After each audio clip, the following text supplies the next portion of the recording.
There was a new look on and off the pitch at Rovers for the start of the 2009-2010 season.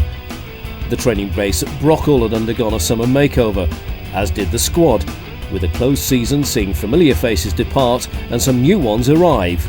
South African Elrio van Heerden was joined by Danish international Lars Jacobsen and promising French youngster Steven Nzonzi, dubbed the new Patrick Vieira in his homeland. After a 2-year loan spell in Germany, Canadian-born Junior Hoilett finally got a work permit, and the multinational trio of youngsters was completed with the loan signing of Argentine striker Franco De Santo, who arrived from Chelsea. We had to wait until the eve of the new Premier League season to get a first glimpse of the major signing of the summer. Croatian striker Niko Kalinic jetted into England after receiving the work permit which enabled him to complete his big money move from Hajduk Split. The season kicked off with Rovers up against former boss Mark Hughes and his expensively assembled team. The only slip-ups for City were off the pitch, not on it. Then New Sunderland boss Steve Bruce had also splashed the cash after moving from Wigan to the Stadium of Light over the summer. But it was one of the Black Cats' old guard who condemned Rovers to a second successive defeat. Third in quick succession. Much more pace on this one, and it's off the line again. Givet shoots, and Gaël Givet scores his first goal in English football, and the pressure finally tells for Rovers, on top for the whole of this game, and we get the goal to take the lead at the Stadium of Light. And what a sweet strike from Gaël Givet, his first for Blackburn Rovers. It is Sunderland 0, Rovers 1.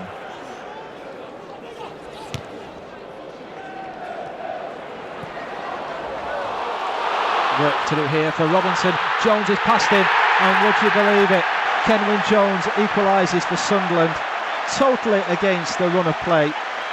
It's so harsh on Rovers, it really is. It's Sunderland 1, Rovers 1. Catamore running down the line, McCartney in support, he's crossed deep towards Kenwyne Jones, and Kenwyne Jones scores.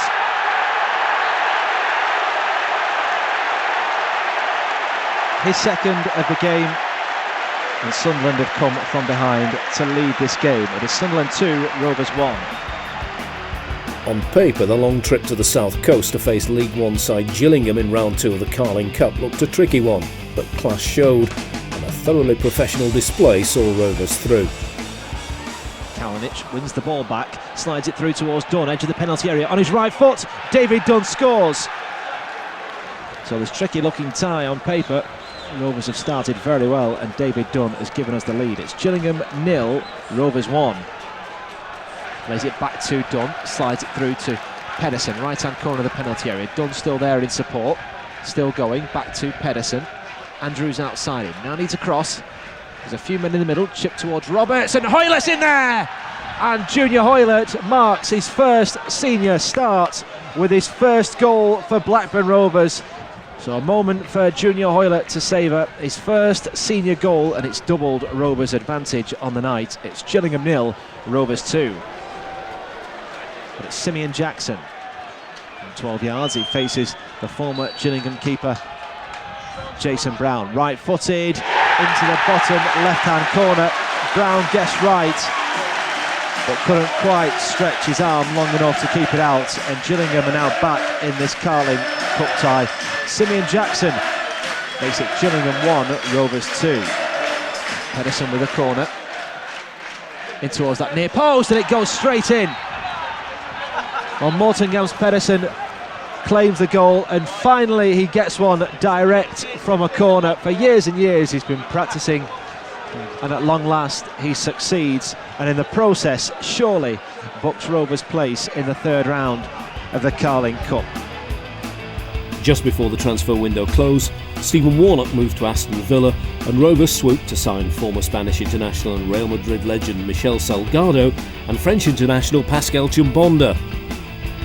The former Wigan and Spurs man was straight into the starting 11 for the match against a West Ham side that had scored on each of their last 15 trips to Ewood Park and were unbeaten in their last 3 visits. Now Rovers might look to break. Dunn sees Hoilett in acres of space over on the far side. He wants the ball, he feeds Hoilett. Great chance for his first senior goal. Chip towards, and it's over the bar. And Junior Hoilett should have put Rovers ahead. Newly promoted Wolves arrived at Ewood Park with 4 points from their opening 4 games.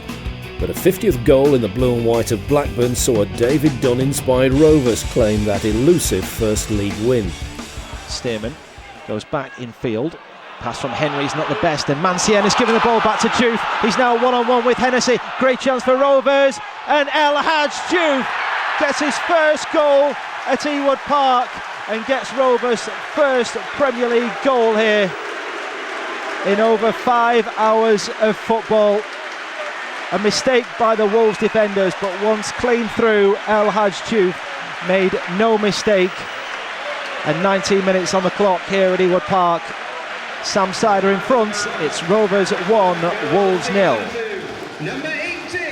Dunn to take, right-footed, clips it in. Givet attacks, and Gaël Givet heads home.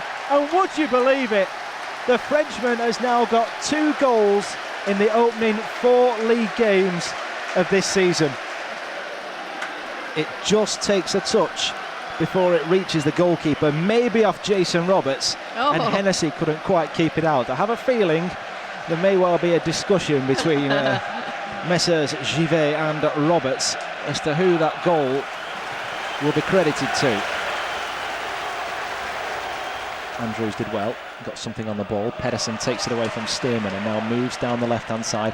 Early ball looking for Roberts, who's onside. A chance to make it 3-0. He's one-on-one with the goalkeeper, saved initially, and David Dunn will tap it home and make it 3-0 to Rovers. Well, this time the goal has been stolen from Jason Roberts. I think his second attempt would have crept in anyway. David Dunn made absolutely sure. All smiles at Ewood Park, because this game is now looking like a very, very comfortable first win of the season. 19 minutes gone in the second half, and it's Rovers 3, Wolves 0. Jarvis to take the corner, and it goes, and Meyerhofer will have a chance, and Meyerhofer scores on his Wolves debut, and Wolves do get a consolation with 2 minutes left at Ewood Park. Former Rover Lucas Neal had only just put pen to paper at Everton when Rovers arrived at Goodison Park. He watched from the stands as Louis Sahar led the home side to 3 points. Things may have turned out differently had El Hadj Diouf's header knocked Cannon back off the crossbar. Within 3 minutes the home side edged ahead. Leighton Baines' free kick met on the volley by Sahar, who side-footed past Paul Robinson. The former Manchester United man doubled his and Everton's tally with a header from Fellaini's cross early in the second half. And the result was settled when another Baines set piece fell at the feet of Joseph Yobo, the Nigerian turning the ball home from inside the 6-yard box. Just over 48 hours later, 17-year-old debutant Phil Jones and stand-in goalkeeper Jason Brown were the stars of the League Cup show, as Rovers edged past Nottingham Forest in the third round. McCarthy with the free kick from the left-hand side. Lovely delivery, and it's gone in, and Benny McCarthy claims his first goal of the season. Right into that corridor of uncertainty, and if you get it right, you get your rewards at the end of it, and that is exactly what Rovers have got. It's Paul McKenna who will try and do something similar for Forest. No, it isn't. Taken by Cohen, and it's Jakobsen who heads high in the air. Reid has handled, and Nottingham Forest get a penalty. It struck his hand, and the referee has given the home side a penalty. It's Dexter Blackstock to take for Nottingham Forest. Left-footed, sees it saved by Jason Brown. And Rovers escape. Still a little bit of danger, and Zonzi clears. Jason Brown dived away to his left. And what a terrific stop by the stand-in Rovers goalkeeper. After back-to-back away games, the month ended on home soil against an in-form Aston Villa side. Martin O'Neill's men had won 6 on the spin going into the game at Ewood Park. Friedel in his yellow goalkeeping kit plays forward. Agbonlahor has got in behind the Rovers defence, and his shot will trickle in off the inside of the post, and Aston Villa lead less than 3 minutes into this game. The worst possible start for Sam Allardyce's side. It is Rovers 0, Aston Villa 1. Chimbonda jumps with Agbonlahor and gives it back to the Rovers skipper, who just pumps it back upfield. An awkward one for the defence to deal with. Samba's in there, and Chris Samba equalises. And Villa this time unconvincing at the back. Not the prettiest of goals, but you feel a very, very important one for Rovers. Dunn and Collins a mess. Chris Samba capitalised. Rovers level at Ewood Park, 24 minutes on the clock. And it's Rovers 1, Villa 1. Free kick to Warnock. Chance to cross, it was blocked by Grella. Grella slides in on Milner. And Vince Grella. He's already got a yellow, hasn't he? He's off. Vince Grella gets his second yellow and the subsequent red. Chimbonda again to put it into the penalty area. Caru's touch. Di Santo shapes for the overhead, appeals for handball. There's the penalty. I knew a big decision was coming in this game, and James Collins raised his arms as Di Santo went for the overhead kick, and Rovers now have a chance to win this game. Dunn against Friedel. The Rovers number 8 steps up, right-footed, sends Brad Friedel the wrong way into the left-hand corner, and Ewood Park is jumping with joy. 2 minutes remaining, and David Dunn's penalty could well seal all 3 points for Rovers. It's Rovers 2, Aston Villa 1. I just spoke to Brad then in the corridor, literally 20 seconds ago, and I knew he knew where I like to put him. He knew. We've just done him. He knew. And then he knew that I knew where it, so it was like, he knows I want to go there, but I know he knows I want to go there. So it's kind of an odd thing. But luckily, I thought I'd go the other way. I tried to keep my head up as much as I could, and I could change my mind at the last minute if I need be. So victory over Villa moved Rovers up to 15th place in the Premier League table after the opening 2 months of the season. All 7 Rovers points coming on home soil. With 13 years in charge, Arsene Wenger had just become Arsenal's longest-serving manager by the time Rovers arrived at the Emirates Stadium in early October. And his side, who's not the biggest goalkeeper, caught slightly off his line, very central the header, clipped the underside of the bar, and Rovers took the lead, but Arsenal have hit back in some style, and with just 1 minute remaining, it's Arsenal 6, Rovers 2. hardly the ideal preparation for Rovers' next game, the eagerly anticipated derby against arch-rivals Burnley. The Clarets' promotion to the Premier League meant that the 2 East Lancashire sides would meet in the top tier of English football for the first time since 1966. It had been over 3 decades since Rovers tasted defeat in the derby, with 5 of the 6 games since then ending in victory for the Blue and Whites. The most recent encounter in 2005 at Ewood Park, with Morten Gams Pedersen scoring a late winner in an FA Cup 5th round replay. Lays it right towards Reid again, trying to burst forward. Looked very positive since he's come on, Stephen Reid. Pedersen right hand side, looks to cross. Good delivery in. Sinclair gets there first. Pedersen for Rovers! Oh, he could well be the hero! With just 5 minutes left, Morten Gams Pedersen has smashed the ball into the roof of the Burnley net, and Rovers lead in the derby by 2 goals to 1. I just check and go inside, and I get the ball, and maybe I should have played dicky, but I just smashed the ball with my right foot over the head of the goalie and up in the roof in the net. So great feeling. I didn't know what to run after. I know it was we dived in front of the Burnley fans. Was not maybe the best gesture, but I didn't come any further. I think you never, just for the next 10-15 seconds, you never get tired. I think I could run through a wall or something, but it's hard to describe the feeling sometimes. It's like it was a special feeling, but it was good. So after the goal as well was just unbelievable. So hopefully it can happen again. With Chelsea and Manchester United to come before the end of the month, it was a game Sam Allardyce said Rovers simply had to win. And that we did. The home support going home happy. Terrific occasion. Well, for all those who turned up today expecting a tight, tense affair, there might not be too many goals. It looks like they were very... Jakobsen was fouled, and it's given Rovers a free kick. Neil McDonald, the Rovers assistant manager, just tells Pedersen to leave it. Jakobsen finds Duke, wriggles away from Alexander, and finds Yazdon just a couple of minutes before the break. Blake.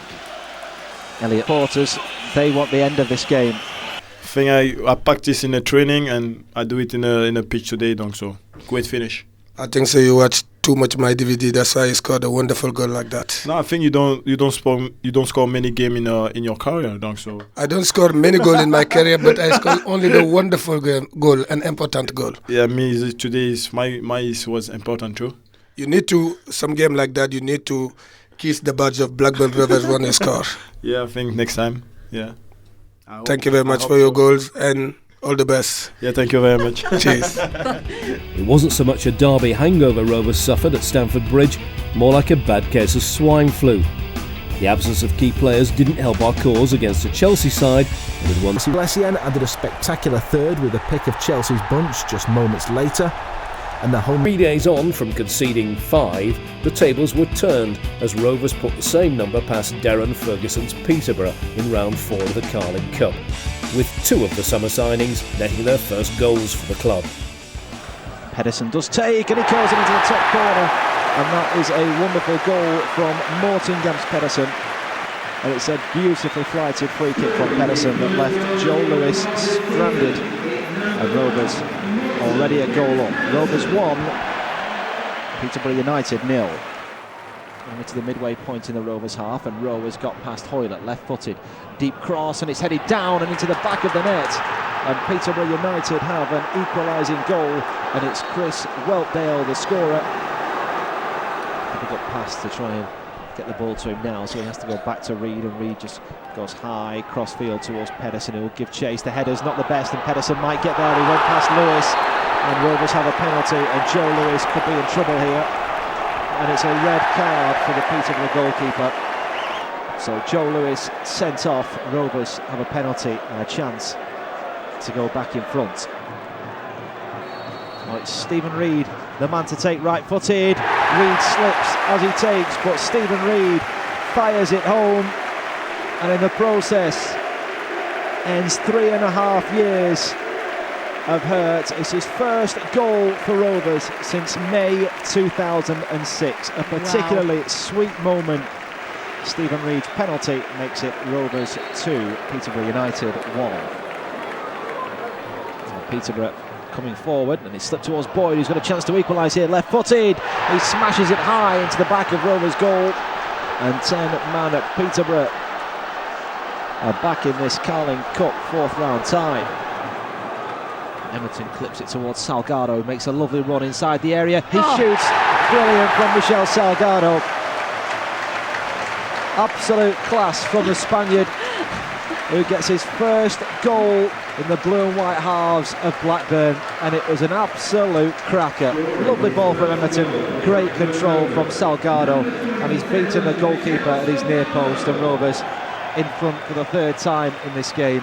Rovers 3, Peterborough United 2. Forward towards Kalinic, who rolls one tackle, and he's now just faced by one other man. He's gone round him, and Kalinic has got McCarthy in support, slides it to the South African. Should be game over, is surely game over, and it's a landmark goal for Benny McCarthy, his 50th for Blackburn Rovers. He immediately makes his way over to thank Niko Kalinic, who laid it on a plate for him. So about 18 minutes left. Surely now Rovers have booked our place in the quarter-finals of the Carling Cup. I just wonder whether Rovers might fancy going on and really putting Peterborough to the sword. They're looking for a 5th. Olsen crosses, wants a penalty for handball, and it is a penalty. Handball given against Pearce, and Rovers have a chance for a 5th goal. This, the perfect opportunity for Kalinic to open his Rovers account. Right-footed, sends the goalkeeper the wrong way. Low into the bottom right-hand corner. It's a special moment for the Croatian striker. The smile tells its own story. Forget the scoreline.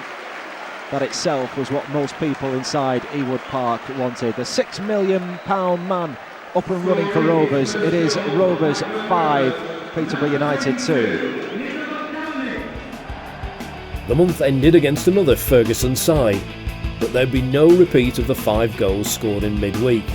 Sir Alex's Red Devils inflicting a 10th consecutive away league defeat on Rovers. Slowly closed down, as is Evra, who will think about the shot, and he hits, falls for Berbatov in the middle, and Dimitar Berbatov, great first touch, swivels right-footed, puts it into the bottom corner. Terrific finish from the Bulgarian. It's United 1, Rovers 0. It's Obertan points.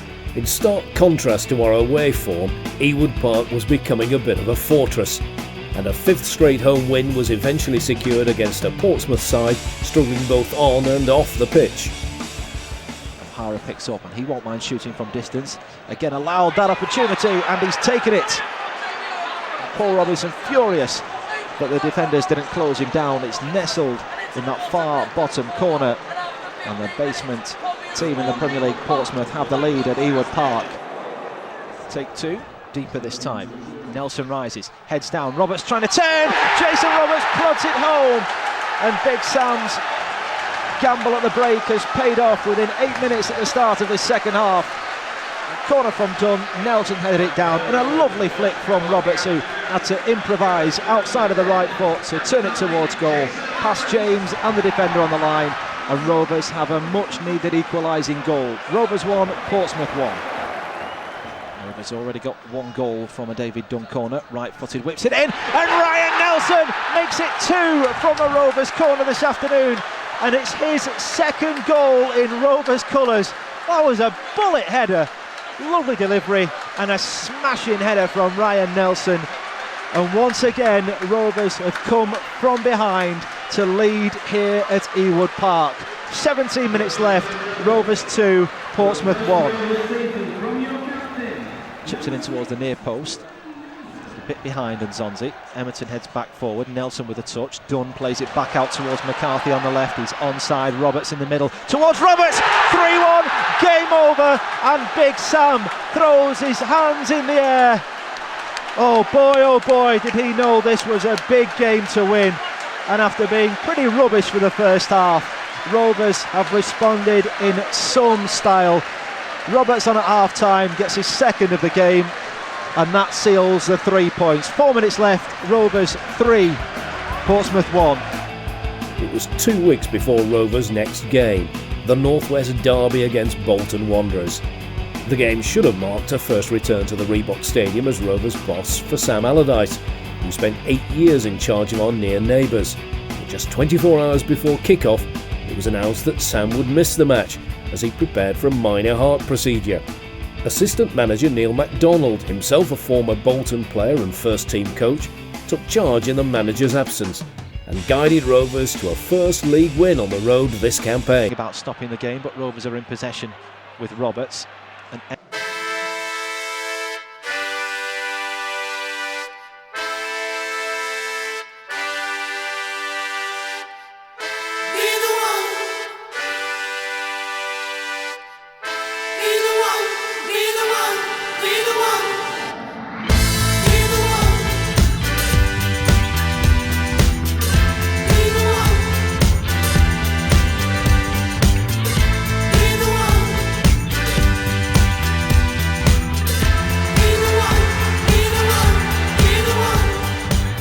everyone is fully aware of what this football club means to me. I'm really pleased with how things have gone this year, and I'm obviously pleased at the new deal.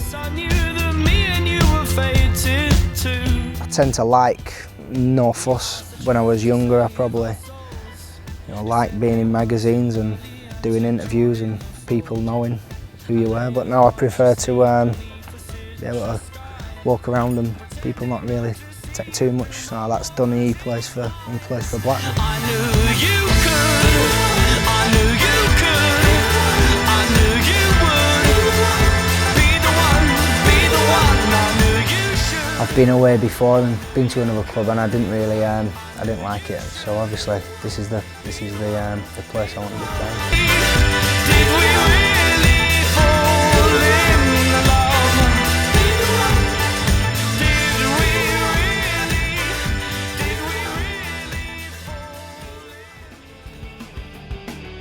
Our last maximum away from home before the win at Bolton had come at Craven Cottage in March. But there'd be no repeat this time, with Roy Hodgson's side claiming a thrown by the Fulham man. There's no flag against Clint Dempsey, who gets his 4th goal. That really is game over now. Just under 2 minutes left. It's Fulham 3, Rovers 0. A busy week ended with Stoke City visiting Ewood Park, and Tony Pulis' side put an end to Rovers' winning streak on home soil. Both teams had chances to win, but neither took them. Paul Robinson had to be at his best to keep out first Dean Whitehead when he was clean through on goal. Then late in the first half, the England international produced an instinctive save to deny Liam Lawrence. It was a different story after the break. Only the woodwork prevented Stephen Nzonzi scoring his first goal at Ewood Park, before Chris Samba headed a glorious chance wide of target with virtually the last kick of the game. Despite a disappointing end to the month, the derby victories over Burnley and Bolton and the home win against Portsmouth kept Rovers moving up the league table, ending November in 13th position. Into December, and a Carling Cup quarter-final tie against Chelsea, who just 6 weeks earlier had put 5 past Rovers in the Premier League. Revenge was sweet as we booked a place in the last 4 of the League Cup on a dramatic night at Ewood. Pedersen got a touch. Can Chimbonda get a second one? No, it falls though for Roberts in the area, trying to tee the ball up for Pedersen, who drives inside the box, feeds Chimbonda, pulls it back towards Kalinic. Rovers lead, and that's majestic football, totally undoing Chelsea at the back. And Niko Kalinic, boy oh boy does he love the Carling Cup. His second goal in Rovers colours.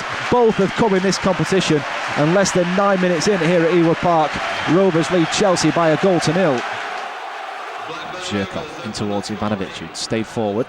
Can he now get a cross in?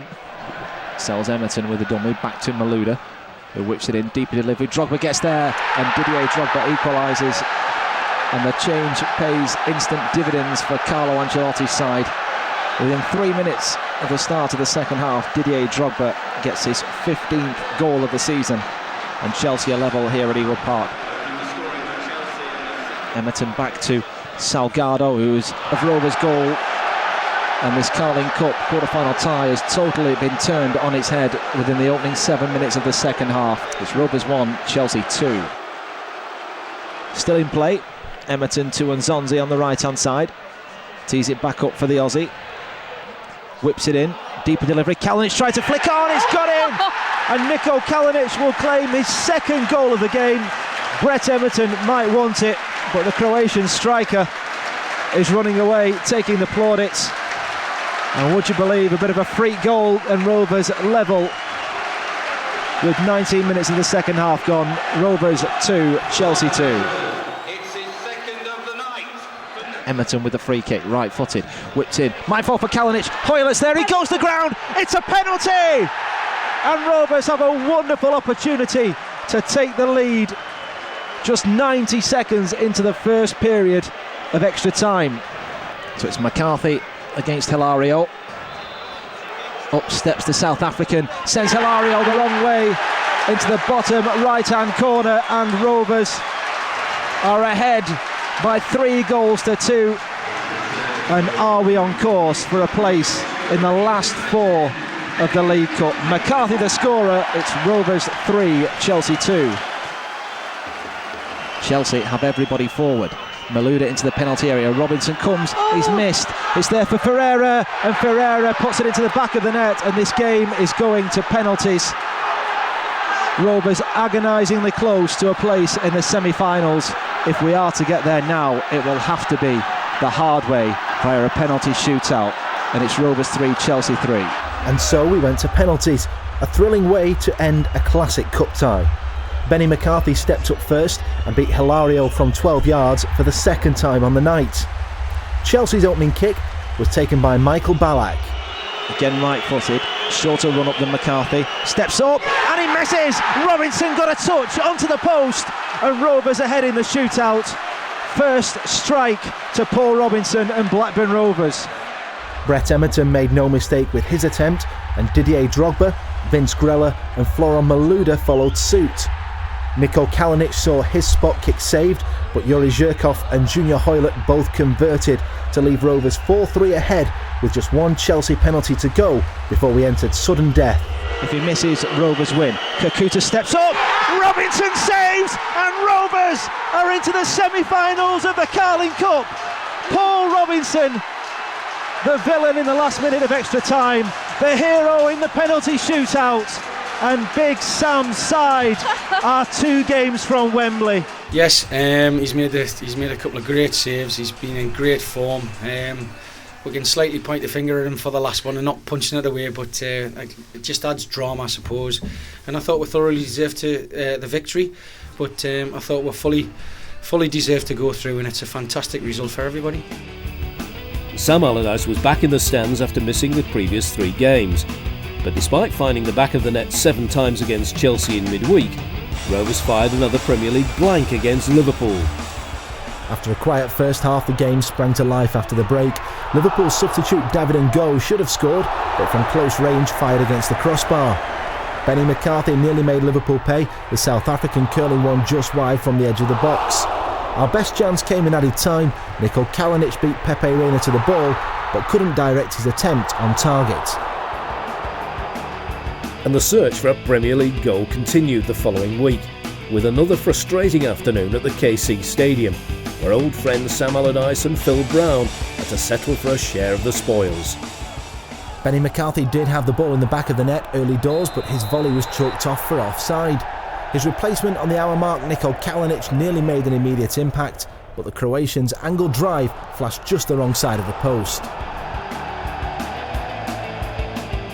Birmingham City had been one of the surprise packages on their return to the Premier League, and they continued their good form at Rovers' expense with a narrow victory at St Andrews. Cameron Jerome had scored 2 on Rovers' last trip to Birmingham in May 2008, and he repeated the trick 18 months on. The first came from a short corner, the second early in the second half after good work from Stephen Carr. Ryan Nelson halved the deficit with his second goal of the season midway through the second half, but despite Rovers' best efforts, notably Kalinic's injury time header that hit a Birmingham defender on the line, Alex McLeish's side hung on to take all 3 points. Champions League hopefuls Tottenham were the opposition for Rovers' 300th home game in the Premier League. But they spoiled the occasion, and Sam Allardyce's first anniversary in charge at Ewood by taking maximum points. Asumikoto forward towards Crouch, who wins the header, falls for Huddleston, who shoots outside of the right foot, well wide of target. It might not even go behind for a goal kick. It's still in play, and we are well over the allotted time. Cross comes in, Crouch is there, and Crouch heads home for Tottenham. 90 seconds of added time have been played at the end of this first half when only one was indicated, and Peter Crouch has really made Rovers pay. It's Rovers 0, Spurs 1. Grella picks up central inside the Spurs half, clips into the penalty area, good one towards McCarthy, who takes it down, and McCarthy hits the inside of the post, and it's cleared away by Basong with De Santo lurking. How unfortunate can Rovers and Benny McCarthy be? Spurs able to play their way out of trouble. Keane flicks on, Genus has made a good run, Nelson will need to get there, he's studied through to Crouch, he's onside, Crouch should finish the game, Crouch does surely finish the game with 8 minutes left. Peter Crouch on the break gets his second of the match, and that unbeaten home run looks as though it is coming to an end. It's Rovers 0, Spurs 2. There were some colourful characters at the DW Stadium the day after Christmas to see Wigan and Rovers share the spoils. The result extended our unbeaten Boxing Day record, stretching back to 2001. Andrews with a free kick into the penalty area, looking for Nelson, who rises back across goal. McCarthy fires it home for his first Premier League goal of the season. And just before the half-hour mark, Rovers lead at the DW Stadium. A deep free kick, the Rovers skipper headed it back across goal, and quite simply, Benny McCarthy just does not miss from there. Half an hour on the clock, Wigan 0, Rovers 1. Still the pressure from the home side. Gomez in towards Scotland. Tees it up for Nzogbia. He's got the chance to measure the cross in towards Rodallega. Rodallega heads home, and Zogbia has been the danger, and finally he has created Wigan's equalising goal. The cross from the left, dug out to Hugo Rodallega, and he rose highest to head beyond Paul Robinson into the top left corner. And Wigan Athletic level within 8 minutes at the start of the second half. It's Wigan 1, Rovers 1. Zonzi will try and get there, he heads it back out towards Pedersen, control on his chest, helps it back into the middle, Samba battling for it, McCarthy's there with the overhead, what a save by Kirkland! Unbelievable stop, it's still alive as Pedersen heads it back towards goal, but it's wide of target. Chris Kirkland has produced one of the saves of the season to deny Benny McCarthy his second of the game, and perhaps a winning goal for Rovers. Rovers and Sunderland had between them gone 13 league games without a win heading into the final match of 2009. A former Black Cat came off the substitute to become familiar opponents for Rovers at the start of 2010. The two teams were paired together in both domestic cups. Part 1 of the trilogy was an FA Cup third-round tie at Villa Park. With half an eye on the upcoming Carling Cup semi-final, both teams rested key players. Nathan Delfonso headed Villa into an early lead, but Rovers were given the perfect opportunity to restore parity when Stephen Reid was fouled in the box. David Dunn had outwitted Brad Friedel in the league meeting back in September, but couldn't get the better of Brad Guzan. That miss proved costly. Within 5 minutes, Carlos Cuellar had doubled the home side's lead. Despite El Hadj Diouf sending off just before half-time, Rovers got a route back into the match when Niko Kalinic capitalised on Guzan's error. Any hopes of a comeback ended when John Carew won and converted a late penalty to end Rovers' FA Cup hopes at the first hurdle. Roberto Mancini paraded his first signings as Manchester City boss before Rovers' trip to the City of Manchester Stadium. Patrick Vieira watched from the stands, but it was the in-form Carlos Tevez who continued his hot. First time, Rovers came up against Aston Villa in the League Cup, meeting 9 days later than originally planned, after the winter weather had put paid to the scheduled first leg of the Carling Cup semi-final at Ewood Park. Robinson puts a free kick into the penalty area. Guzan's punch again poor. Kalinic couldn't get their edge of the penalty area, and now Villa looking to break, and it's Milner surging forward over halfway. He's got options either side. He carries the ball a long way, now finds Downing who's on the right. He's got options in the middle, in towards Milner, and James Milner slides it home, and Villa take the lead with a quick fire counter-attack that caught Rovers cold, and midway through the first half it's first blood to Martin O'Neill's men in the Carling Cup semi-final. Rovers 0, Villa 1. Different approach, back down the line to Pedersen. Decent looking cross into the middle towards Kalinic with a header, it's off the post! And Rovers within a lick of paint of an equalising goal. There's space for Pedersen on the left, but he continues the move down the right and finds Chimbonda. Can he get across him from there? A low ball back towards Kalinic who shoots! Oh, he's hit the same post! How unlucky can Niko Kalinic and Rovers be? It was a beautiful strike from a very, very difficult angle. And once again he's denied an equalising goal by the woodwork. The frustration of being edged out in the first leg of the semi-final was taken out on Fulham, as Rovers won a league game for the first time in 10. Centurion Chris Samba setting us on our way to 3 crucial points. Side, and he loves them from this kind of area. Delivery normally very good. Of the season to the Carling Cup semi-final second leg at Villa Park. For a while, an unlikely turnaround and a trip to Wembley was on the cards, but the home side eventually triumphed in what was to become a 10-goal thriller.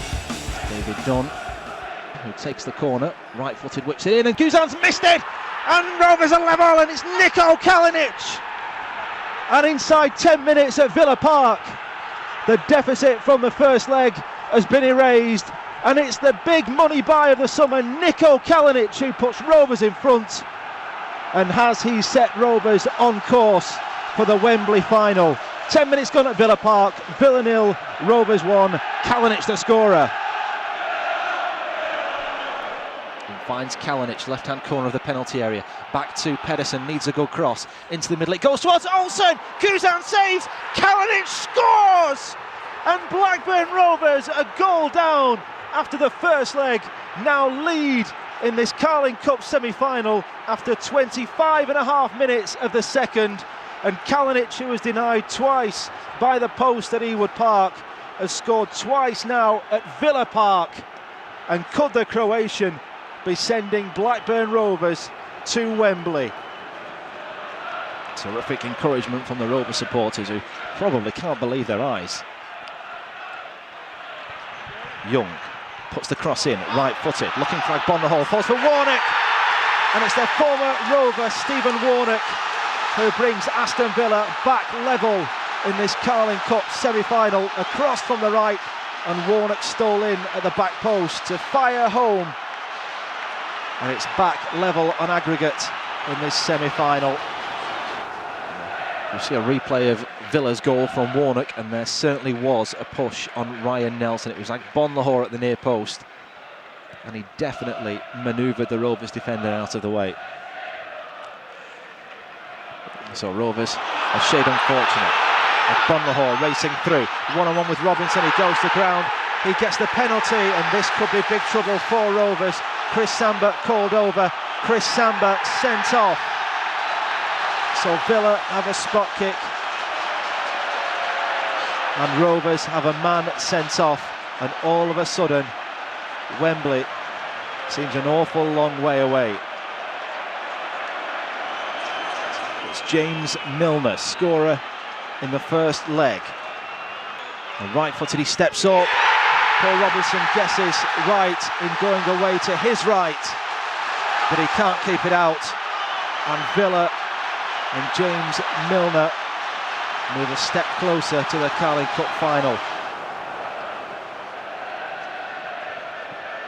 And once again, there was the option of the short corner, which Villa don't take. Downing's ball in, flicked on at the near post and at the back post. It's a scramble on the goal line, and Richard Dunn has turned it in.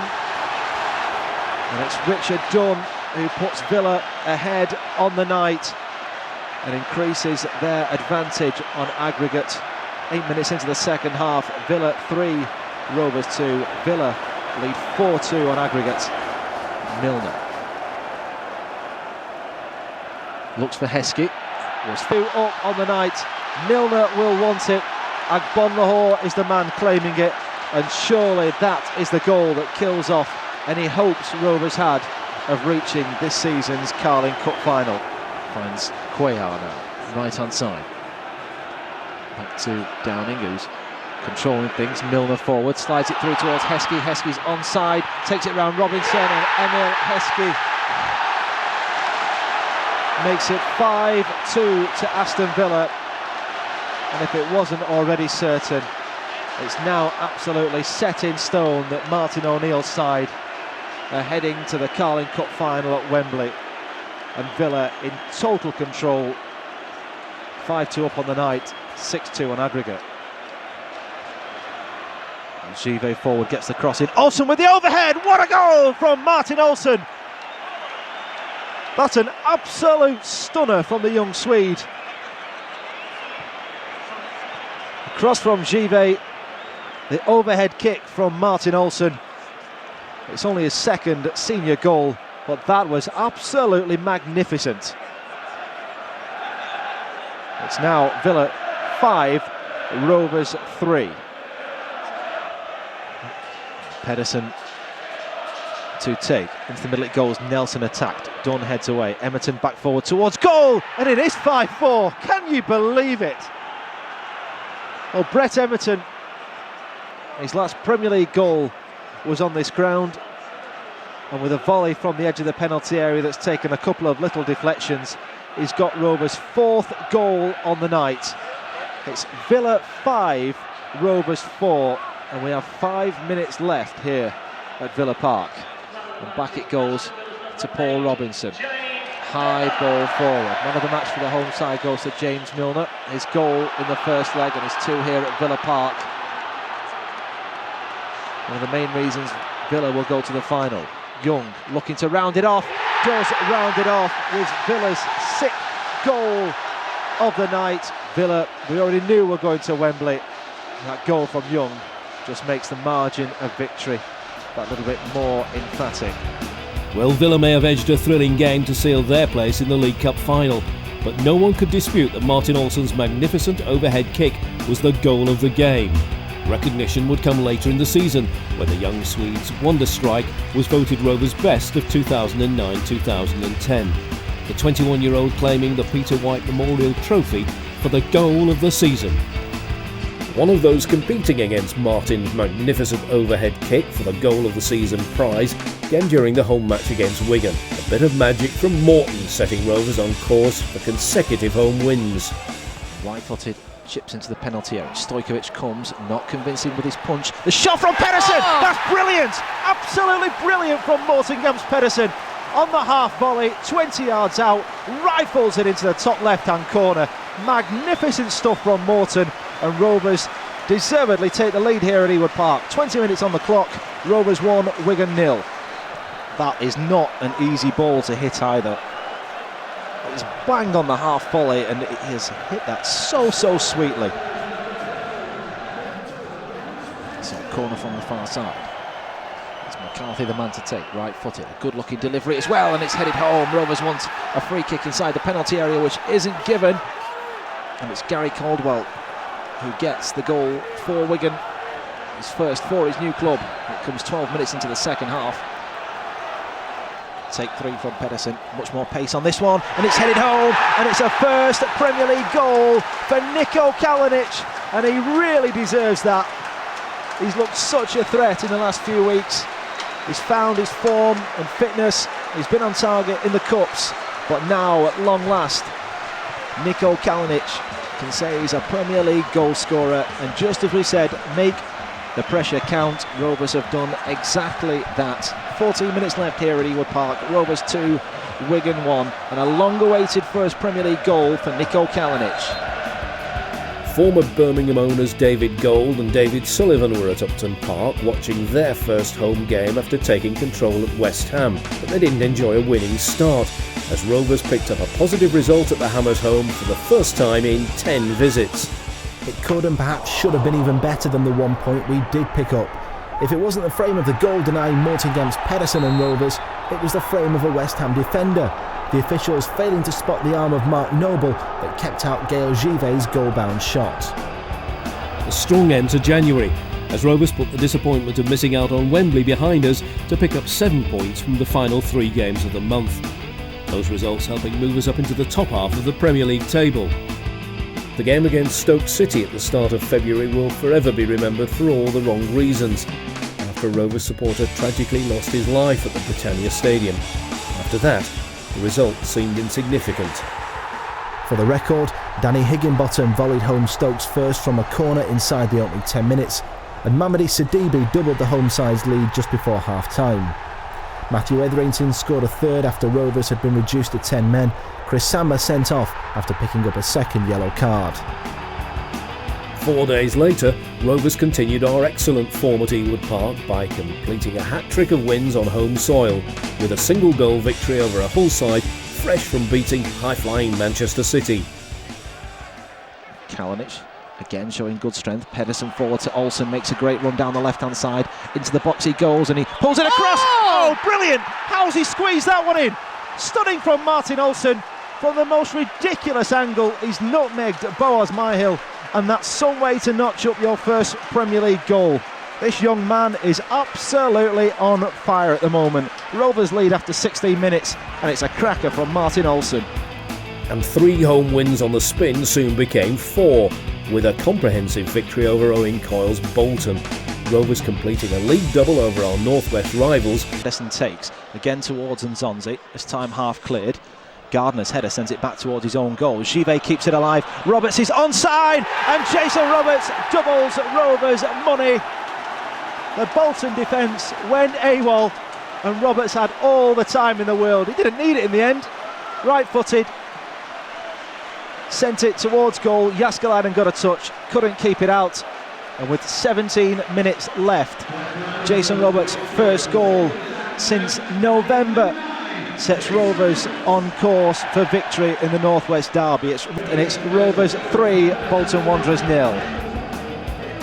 The game against Bolton provided further evidence that Rovers' big money buy over the summer, Niko Kalinic, was finding his feet in the best league in the world. Not too many people had seen or heard of Niko Kalinic when he jetted into England last August to sign for Rovers.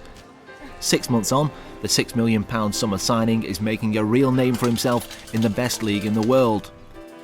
His performances and goals have made the 22-year-old Croatian a firm crowd favourite at Ewood Park. He's not quite as popular with the Premier League defenders he regularly terrorises.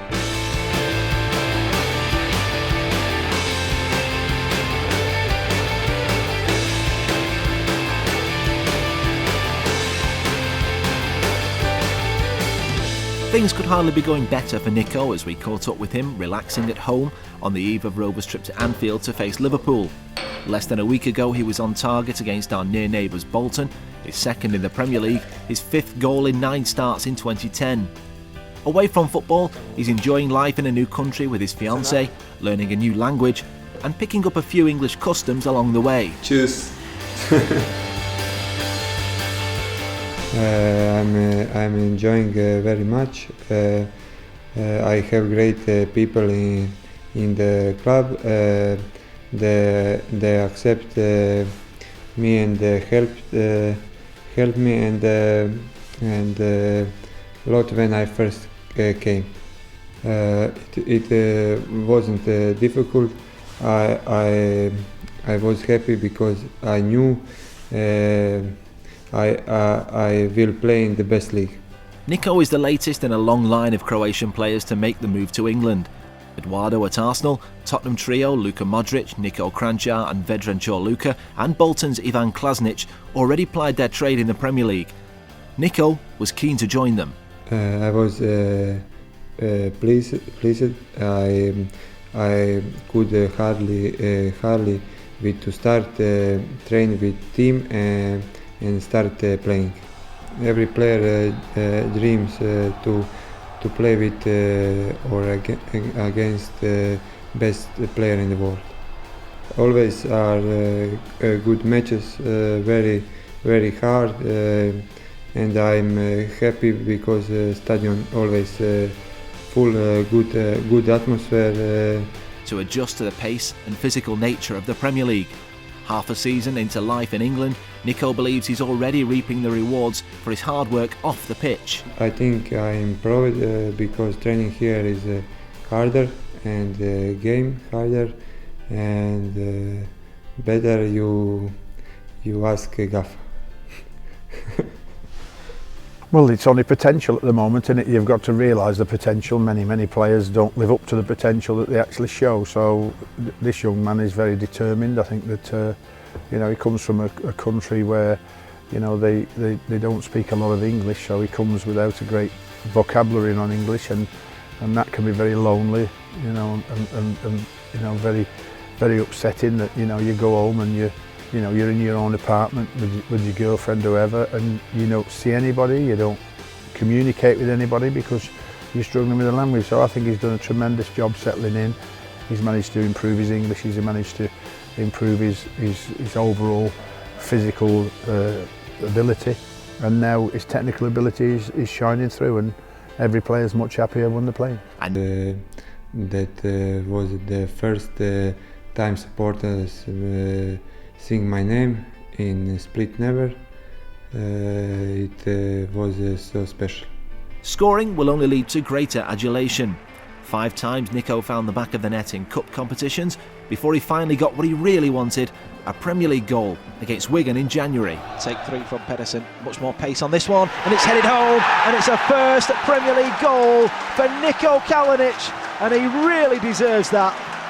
He's looked such a threat in the last few weeks. He's found his form and fitness, but now at long last, Niko Kalinic can say he's a Premier League goal scorer. It was great. I was very happy because it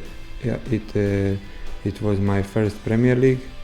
It was really special. I hope I will score many more goals.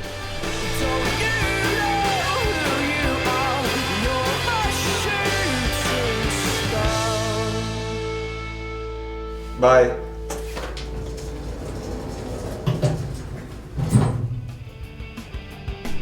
The Rovers hitman had to play second fiddle though to Liverpool's star striker at the end of February, with Fernando Torres returning from injury to breathe life into the Anfield side. In this season, in front of the Kop, the Rovers midfielder waits for the whistle. Another good performance, but no points to show for it. And it was a similar story a fortnight later at Tottenham, who themselves had designs on a top 4 finish and a champion. England international teed up Roman Pavlyuchenko for Spurs second early in the second period, but Chris Samba rose highest from Mortingham's Pedersen's corner to set up an exciting end to the game. Pavlyuchenko's second in the final few minutes secured all 3 points for Harry Redknapp's side. Chelsea arrived at Ewood Park hoping to bounce back from the Champions League exit at the hands of their former boss Jose Mourinho. But their title charge was halted. The show was stolen by man of the match Phil Jones, who put in one of the performances of the season on his Premier League debut. There's one name sums today up for us. He made his debut and it was an outstanding performance by the young man. He went and he won a header, then he went and won a tackle, and then the crowd and then everybody else started joining in. I'm glad to say, not only has it worked, it was an outstanding debut. Look, if you had one shot, one opportunity to seize everything you ever wanted in one moment, would you capture it? Or just let it slip? Yo. You better lose yourself in the music the moment you own it. You better never let it go. You only get one shot. Do not miss your chance to blow. This opportunity comes once in a lifetime. You better lose yourself in the music the moment you own it. You better never let it go. You only get one shot. Do not miss your chance to blow. This opportunity comes once in a lifetime. You better. Jones intercepted really well, and then it was strong against Lampard and Mikel, and boy oh boy did the supporters love that one. Pure guts and determination from the Premier League debutant. I'm knackered, man. Obviously I was nervous before the game, but that's natural. I don't think any player's not nervous before the game, but I was more excited to get out there, you know, and put myself up against the likes of Drogba and Anelka. And man of the match about to be awarded, and it goes to Phil Jones.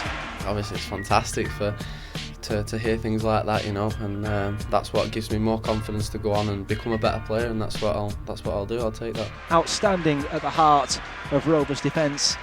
What a debut that young man has had.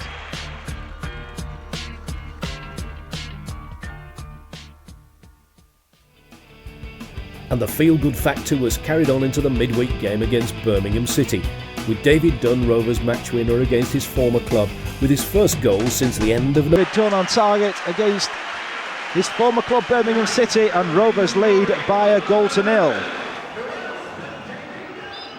Has had both of them, and he's scored them both. This time the delivery from Juve, absolutely fantastic. An army of coaches left Ewood Park bright and early on Sunday morning to make the short journey down the M65.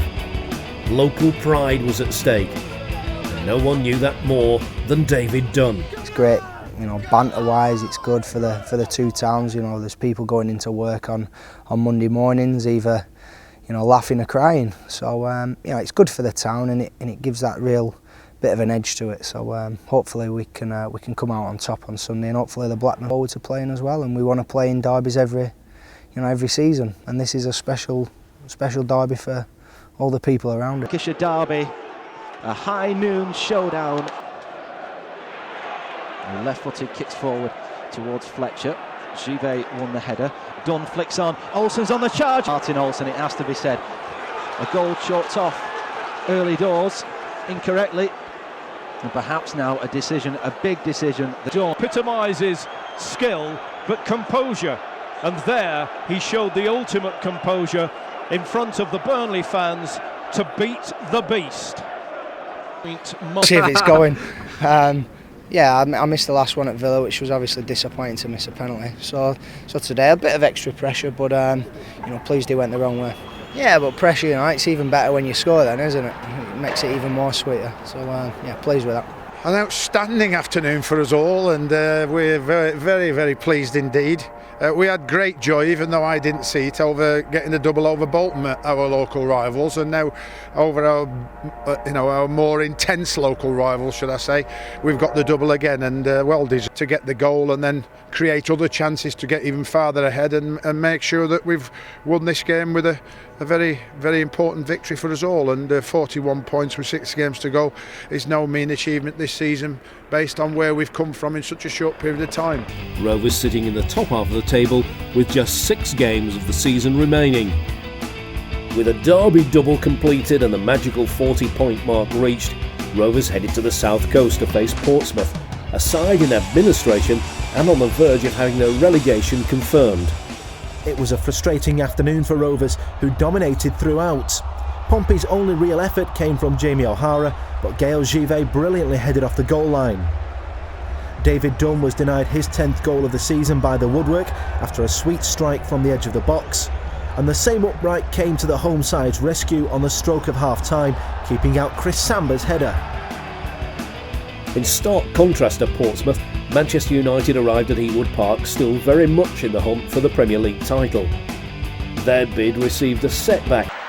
And low down to his left, that was a terrific stop from Paul Robinson. Berbatov stronger than smashing stuff from one of England's finest. That unbeaten run came to an end against Everton, who became just the third visiting side to win a league game at Ewood this season. A late victory for the Toffees, coming despite two sweet replies from... Having won the penalty, it's the Spaniard Arteta to take in front of the Blackburn end. Robinson has saved penalties this season. The points may have been heading to Merseyside, but the goal of the game was undoubtedly the Premier League for the young Frenchman, who in his first year at Ewood Park picked up the coveted Player of the Year trophy. 50 years on from Wolves beating Rovers in the 1960 FA Cup final, the two teams met at Molineux. The home fans were celebrating again though, as they struck late on to secure their Premier League status. Left-footed, chips it in to the back post, and Nelson has headed it home, and Rovers lead. Well, there was a stunned silence in Molineux for a second. I thought the referee had chalked the goal off, but a lovely delivery to the back stick. The Rovers skipper rose the highest, and he gets his 4th goal of the season. And 28 minutes in, Rovers lead at Molineux. Jones breaks forward, left-hand side of the penalty area, faced by Phil Jones, moving towards the goal line, turns back and finds Ward. Deeper looking cross, Ebanks-Blake is there and he hits the post. It goes in though, and Wolves are level. It might well be Sylvain Ebanks-Blake's first touch of the game. It's certainly his first goal from open play in the Premier League this season. Wolves have got themselves an equalising goal. It is Wolves 1, Rovers 1. The curtain came down on another season at Ewood Park against Arsene Wenger's Arsenal. And Big Sam's side... Ewood Park is tied home by Chris Samber. Once again, Arsenal will protest.